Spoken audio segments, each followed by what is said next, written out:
आज आपण अशा एका विषयावर बोलणार आहोत ज्याचं नुसतं नाव काढलं तरी अंगात एक वेगळाच रोमांच उभा राहतो, मनाची धडधड वाढते आणि एक सुप्त इच्छा जागी होते। तो विषय म्हणजे मुखमैथुन।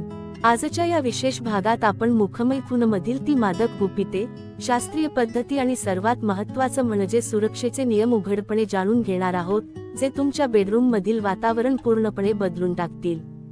अनेक जण याला आधुनिक पाश्चात्य फॅशन समजतात, पण सत्य खूप वेगळं आहे। हजार वर्षांपूर्वी महर्षी वात्स्यायनांनी कामसूत्र मध्ये या कलेला औपरिष्ट कसे नाव दिले आहे। हा केवळ शारीरिक स्पर्श नाही, तर दोन जीवांना जोडणारी एक अवीट कला आहे। चला तर मग थेट विषयाला सुरुवात करूया।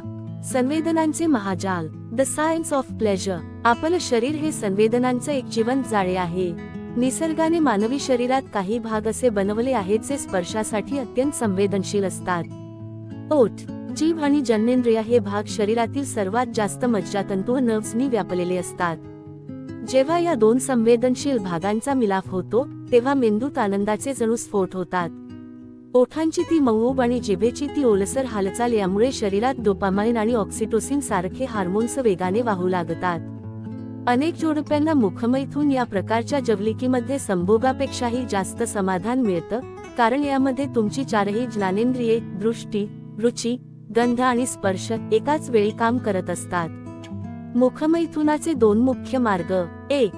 शिशन मुखमैथुन, पुरुषाचे परमोच्च समाधान। पुरुषासाठी हे केवळ शारीरिक सुख नसून एक सर्वोच्च समर्पण आणि उत्तेजक अनुभवाचा कळस आहे। यामध्ये अनेक छटा आणि कौशल्ये दडलेली आहेत, जी एका पुरुषाला पूर्णपणे घायाळ करू शकतात।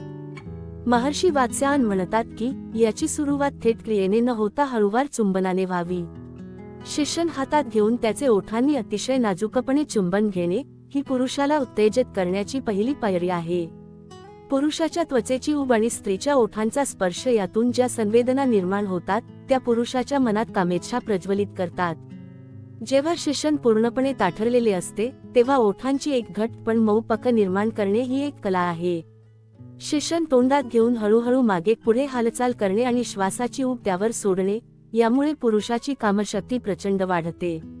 महर्षी वात्स्यायनांनी याला औपरिष्टकचे विविध टप्पे म्हटले आहेत। शिश्नमुंड हा पुरुषाचा सर्वात संवेदनशील भाग असतो। जिभेच्या टोकाने तिथे हळूवार डिवचणे किंवा गोलाकार हालचाल करणे, यामुळे पुरुषाच्या मेंदूला मिळणाऱ्या संवेदना त्याला स्वर्गीय सुखाचा अनुभव देतात। स्त्रीने जिभेचा वापर एखाद्या मऊ फुलासारखा करावा, ज्यामुळे पुरुषाला केवळ सुखच नाही तर एक प्रकारची ओढ वाटू लागेल। केवळ मुखाचा वापर न करता हाताने शिश्नाच्या मुळाशी हळूवार दाब देणे आणि डोक्याची लयबद्ध हालचाल करणे यातून जो अनुभव मिळतो, तो पुरुषाला अंतिम शिखर म्हणजेच ऑर्गॅझम पर्यंत घेऊन जातो। या दरम्यान हळूवार आवाज काढणे यामुळे हा अनुभव अधिक उत्तेजक आणि अविस्मरणीय होतो। 2. योनी मुखमैथुन, स्त्रीचे स्वप्नवत समाधान। स्त्रीसाठी हे सुख एखाद्या मादक स्वप्नासारखं असते, कारण स्त्रीचे शरीर हे एखाद्या वाद्यासारखे असते जे योग्य स्पर्शानेच सुरांमध्ये गुंजू शकते। स्त्रीच्या शरीरात शिश्निका क्लिटरस हे तिच्या सुखाचे मुख्य आणि सर्वात प्रभावी केंद्र आहे। स्त्रीला थेट मुख्य केंद्राकडे नेण्यापेक्षा आधी तिच्या शरीराला समजून घेणे गरजेचे असते। सुरुवातीला मांड्यांच्या आतील भाग, जघन भाग, बाह्यभगोष्ठ व लघुभगोष्ठावर जिभेने आणि ओठांनी हलके स्पर्श करणे, यामुळे स्त्रीमध्ये कामभावना जागृत होते। तिचे शरीर हळूहळू प्रतिसाद देऊ लागते आणि तिची ओढ वाढते। जेव्हा स्त्री पूर्णपणे तयार असते, तेव्हा तिच्या शिश्निकेवर जिभेचा वापर कौशल्याने करणे हीच खरी कला आहे। जिभेने तिथे 8 आकड्याप्रमाणे हालचाल करणे किंवा हलका दाब देणे, यामुळे स्त्रीला जे समाधान मिळतं, ते इतर कशानेही मिळणं कठीण आहे। या काळात स्त्रीचे श्वास वाढतात आणि ती एका वेगळ्याच धुंदीत जाते। केवळ जिभेचा वापर न करता ओठांनी तिथे हलका दाब देणे किंवा चुंबन घेणे यामुळे स्त्रीला मिळणारे सुख अधिक खोलवर पोहोचते। तिची काम संवेदना अजून वाढवण्यासाठी ओठाचा दाब व चुंबन अधिक दीर्घ करत जावे, याने तिची योनी नैसर्गिकरित्या ओलावते, जो तिच्या सुखाचा सर्वात मोठा पुरावा असतो। अनेक पुरुष केवळ स्त्रीला तृप्त करण्यासाठी या मार्गाचा अवलंब करतात, कारण यामुळे स्त्रीला संभोगापेक्षा लवकर आणि अनेकदा मल्टिपल ऑर्गॅझम मिळू शकतात। यामुळे ती तुमच्या प्रेमात अधिक बुडून जाते आणि तुमच्या नात्यात एक अभेद्य विश्वासाचा धागा विणला जातो। 69 पोझिशन, परस्परांचा उत्कट मिलाफ। आता बोलूया अशा एका स्थितीबद्दल जिला जग 69 पोझिशन म्हणून ओळखतं, पण महर्षी वात्स्यायनांनी याला काकेत असे मादक नाव दिलं आहे. ही स्थिती म्हणजे दोन देहांचा एकमेकांमध्ये झालेला असा गुंता आहे, जिथे घेणारा आणि देणारा दोन्ही एकच असतात. यामध्ये दोन्ही जोडीदार एकमेकांच्या विरुद्ध दिशेला अशा पद्धतीने झोपतात की दोघांनाही एकमेकांच्या कामकेंद्रांचा पूर्ण आस्वाद घेता येतो. एक व्यक्ती उताणी झोपते आणि दुसरी व्यक्ती तिच्यावर उलट्या दिशेने आरूढ होते. अशा वेळी तुमच्या जोडीदाराच्या शरीराची ऊब आणि त्यांच्या अवयवांचा गंध तुम्हाला अधिक उत्तेजित करतो. या स्थितीत तुम्ही एकाच वेळी सुख घेत असता आणि सुख देतही असता. जेव्हा पुरुषाची जीभ स्त्रीच्या शिश्निकेवर जादू करत असते, त्याच वेळी स्त्रीचे ओठ पुरुषाच्या शिश्नाभोवती ओठांची एक मादक पक्कड निर्माण करतात. दोघांच्या श्वासांची गती वाढते, हृदय धडधडू लागतं आणि दोन्ही देह एकाच लयीत हालचाल करायला लागतात. महर्षी वात्स्यायनांनी यात चुंबन, मर्दन आणि चूषण अशा 8 क्रिया सांगितल्या आहेत. यामध्ये कधी जिभेचा अग्रभाग वापरणे तर कधी ओठांचा दाब वाढवणे अशा प्रकारच्या छोट्या बदलांमुळे सुखाची पातळी कैक पटीने वाढते. 69 पोझिशनमध्ये सर्वात महत्त्वाचं असतं ते म्हणजे समन्वय. दोघांनी एकमेकांच्या हालचालींना प्रतिसाद देणं गरजेचं असतं. जर पुरुषाची लय वाढली तर स्त्रीनेही आपल्या ओठांची पक्कड त्याप्रमाणे बदलावी. जेव्हा दोघांचाही क्लायमॅक्स एकाच वेळी येतो तेव्हा तो अनुभव जगातील सर्वात श्रेष्ठ परमोच्च सुखकारक मानला जातो. हे आसन केवळ शारीरिक नाही तर दोन मनांचा झालेला एक उत्कट संवाद आहे. सुरक्षा आणि आरोग्याचे नियम. मित्रांनो, हा व्हिडिओचा सर्वात महत्त्वाचा भाग आहे, कारण सुरक्षेविना हे सुख दुःखाचं कारण सुद्धा ठरू शकते.